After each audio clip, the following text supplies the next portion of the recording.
అబ్బబ్బా ఏం చలిరా నిజమేరా, ఈ చలి మన ముఖాన్ని కొరికేటట్టుంది.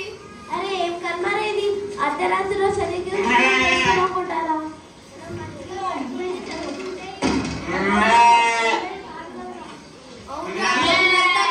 తిరిగి రాత్రి గొర్రెలు కాచుకుంటూ చలికి చావాలి. అవునరా, మన అమ్మ నాన్నల మాట విని మనం బడికెళ్ళి ఉంటే మనకి కర్మ ఉండేదే కాదు కదరా. నేను వెళ్ళి కొంచెం గడ్డి తెస్తా, మనం చలి మంటైనా కాచుకుందాం.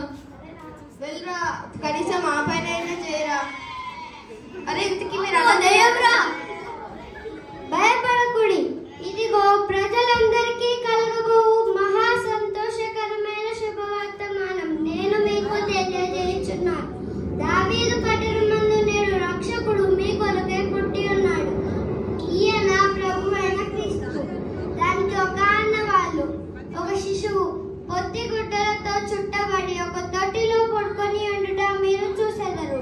వెంటనే పరలోక దూత సైన్య సమూహం వారితో కూడా వచ్చి,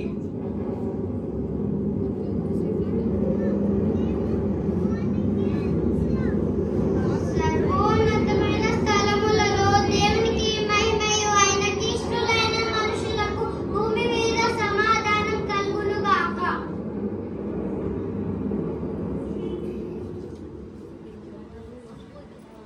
అదే ఇంత వెలుగు నేను ఎప్పుడూ చూడలేదురా. ఈ వెలుగు సూర్యకాంతి కంటే ప్రకాశవంతంగా ఉంది.